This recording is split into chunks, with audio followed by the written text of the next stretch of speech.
Both Baal Shaman and Dushera are described as lords of the king.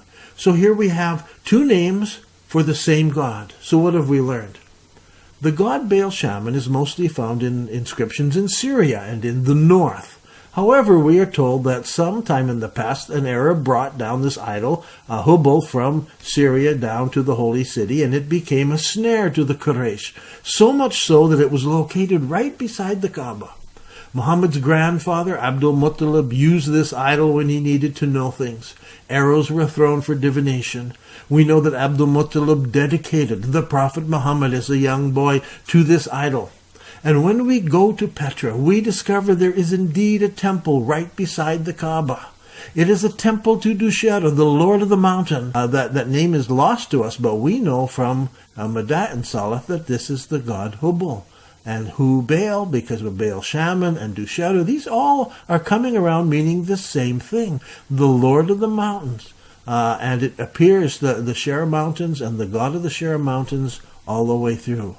So, if we link Hubal and the ancient worship of Baal in the north together, we find interesting things. Now, Christianity had triumphed over the Roman Empire. It overcame it by peace rather than by war, and so in Rome the worship of idols had come to an end. But in Arabia the old god still survived, and the Quraysh were caught up in idol worship until Muhammad and others came preaching that there's only one God. In closing, let me make one brief observation about how many historians have approached idol worship. Because we have so little evidence, we are restricted to the graffiti and a few inscriptions on temples or graves.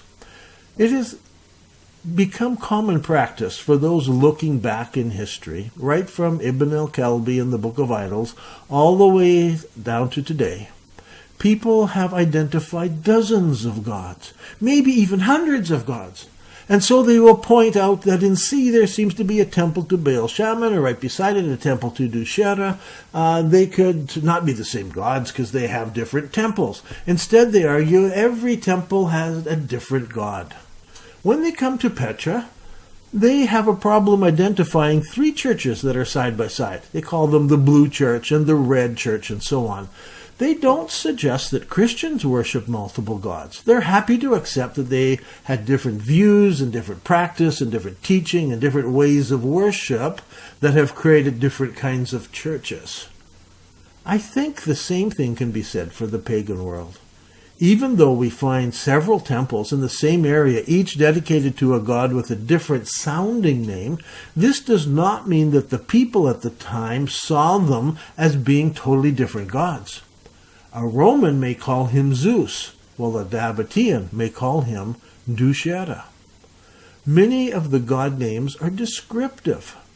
Now imagine someone telling you that Christians worship different gods. That in one church they worshiped a god called love. In another church they may worship a god called grace. And in another church they worship the god of baptism.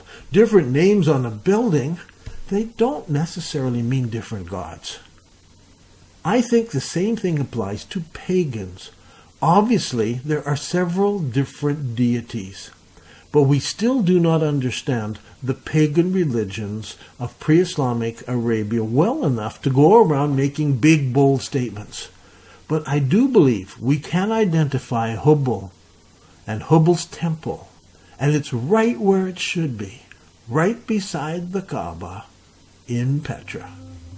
I'm Dan Gibson, and this has been another video in the series Archaeology and Islam.